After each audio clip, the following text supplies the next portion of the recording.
Hello everyone, this is Pooja, your Maths of Standard 5th. Today I am going to start your new chapter, chapter 6, highest common factors and lowest common factor, mean HCF and LCM.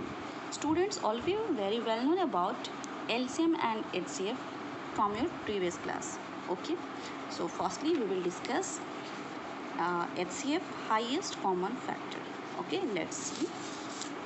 And students, this is your part 1 of exercise chapter 6, HCF and LCM. HCF means what is the full form of HCF? Highest common factor, and LCM lowest common multiple. Okay, and all of you very well known about factors and multiples, common factor, common multiples. So let's see this HCF. The largest common factor of two or more numbers, okay, is their highest common factor.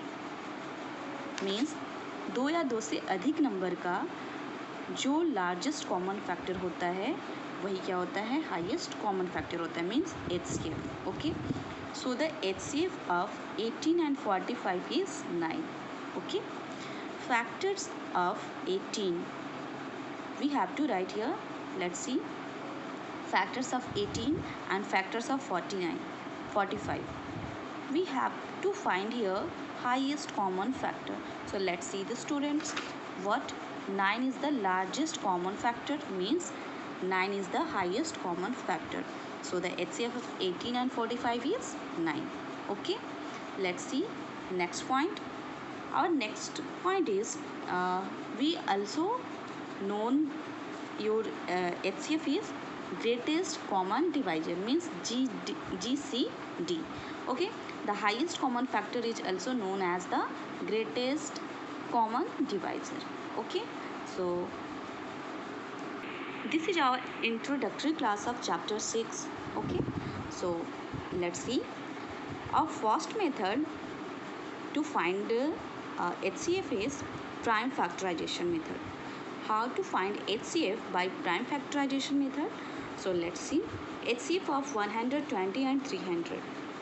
So first of all students, we have to find the prime factors of 120 and 300. What is the prime factors of 120? 2 multiply 2 multiply 3 multiply 2 multiply 5. So how to find the prime factors? You can use this method, means 120 को divide करना है largest smallest number से 2 से. Okay, इस तरह से आप find out कर सकते हो prime factors. And what is the total prime factors of 300? 2 multiply 2 multiply 3 multiply 5 multiply 5. Okay, so students, we have to find the HCF. Then we have to multiply common factors, all common factors. 2, we can see here the common factors are 2, 3, 2, 2, 3 and 5. So 2, 2, 3 and 5. So the HCF is equal to 2 multiply 2 multiply 3 multiply 5, that is 60. Okay, so this is our HCF by prime factorization method. Okay, we will discuss another method in our next class. Thank you.